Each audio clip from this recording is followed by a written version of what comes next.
সকাল সকাল দেশে ফোন করলাম। মা ফোনটা রিসিভ করে বলল, কেমন আছিস? তো আমি বললাম, মা আব্বা কোথায়, আব্বাকে ফোনটা দেন। আব্বা, ও আব্বা। তো মা বিস্মিত হয়ে গেল।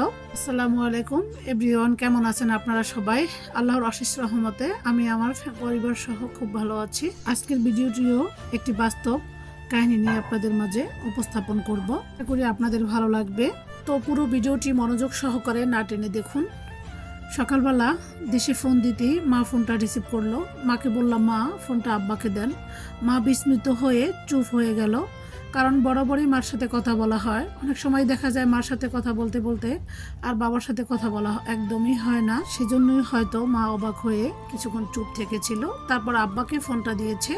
আব্বার সাথে কথা বলা শুরু করার আগেই আব্বাকে দিয়ে দেয়। তারপরও সালাম দিয়ে যখন আব্বাকে বললাম, আব্বা, ও আব্বা, আব্বা, তখন আব্বা কিছুক্ষণ চুপ থেকে বলো, মা কেমন আছো? আমার আব্বা মা কেমন আছো বলতে না বলতেই কেঁদে ফেলে সব সময়ই। এখন সে প্রচুর অসুস্থ, তারপরও মানে যখনই ফোন দেই, ফোন ধরে মা ভালো আছি, তুমি ভালো আছো, এই কথাটা বলবে। আর তার একটাই কথা, মা আমি কবে হজে আসবো? তখন আমি যখন বলি, বাবা ইনশাল্লাহ, তখন আমার বাবা এতটাই খুশি হয় যা আপনাদেরকে বলে বোঝাতে পারবো না। তো আজকে আমার বাবাকে অনেকদিন পরে তৃপ্তি করে ডাকলাম, আব্বা, ও আব্বা, আব্বা। আমার এই চিৎকার শুনে আমার আব্বা বিস্মিত হয়ে গেল এবং চিন্তিত হয়ে গেল। ফোনটা ধরেই বলল যে কি হয়েছে, মানে কোনো দুর্ঘটনা হয়েছে, এরকম একটি টেনশনে সে পড়ে গেল। পরে বলছি, না আব্বা, অনেক দিনই আপনার সাথে কথা বলা হয় না, এই জন্য আপনার সাথে আজকে কথা বলবো। এটা বলতে না বলতে আমার আব্বা অনেক কেঁদে দিল। তো তখন আমি আব্বাকে অনেক বোঝাতে শুরু করলাম। সে কাঁদতেই আছে, কাঁদতেই আছে। একটা সময় ফোনটা রেখে দিয়েছি।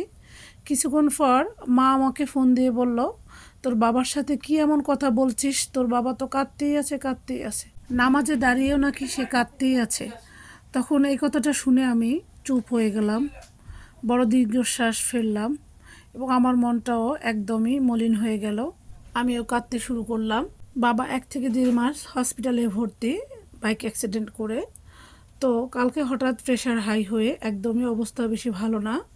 তো সেজন্যই আমি বারবার ফোন দিয়েছি, মনে হচ্ছে এই যেন বাবা আমাদের ছেড়ে চলে যাবে। যাই হোক, যে নামগুলো একটা সময় সারাদিন ডাকা হতো, ছোটবেলা উঠতে বসতে হাঁটতে চলতে সব কিছুতে আব্বা মা সারাদিন ডাকা হতো, সেই নামগুলো এখন আর আগের মতো ডাকা হয় না। যে প্রিয় নামগুলো এক সময় সকাল বিকাল হাঁটতে চলতে ঘুম থেকে উঠে এক রুম থেকে আরেক রুমে বসে ডাকতেই থাকতাম, আব্বা, আব্বা, ও আব্বা, মা, মা, যে কোনো একটা কিছুর জন্য চিৎকার করে ডাকতেই থাকতাম। সেই প্রিয় নামগুলো এখন আর আগের মতো ডাকা হয় না, শুধুমাত্র দূরত্বের কারণে। তো আমরা যত বড়ই হচ্ছে না কেন, যতটাই বয়স বেড়ে যাচ্ছে না কেন, ততটাই বাবা মার কাছ থেকে অনেক বেশি দূরত্ব হতে হচ্ছে।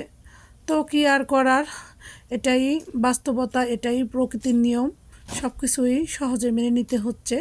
একটা সময় আমি ভাবতাম যে বাবা মার কাছ থেকে কিভাবে দূরে থাকা যায়, এটা আমি কখনোই মেনে নিতে পারবো না। আমার সব সময় বাবা মার কাছেই থাকতে হবে।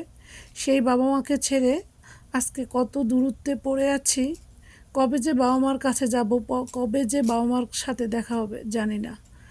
একটা সময় দেখা যেত ছোটবেলা, মা একটু পাশের বাসায় গেলেও শুধু ডাকতেই থাকতাম, মা, মা, মা, আব্বা, আব্বা, আব্বা, এভাবে ডাকতেই থাকতাম। তখন মা চিৎকার করে বলতো, কেন এত ডাকিস, কি হয়েছে তোর, কি সমস্যা তোর, এভাবে ধমক দিত। সেই ধমকটা শুনতেও যেন ভালো লাগতো। এখন আর সেই দিনগুলো আসছে না, আর হয়তো সেই দিনগুলো পাবো না। তো যেটা বলতেছিলাম আব্বাকে নিয়ে, আব্বা বড় হজ ওমরা একাধিকবার করেছে আলহামদুলিল্লাহ।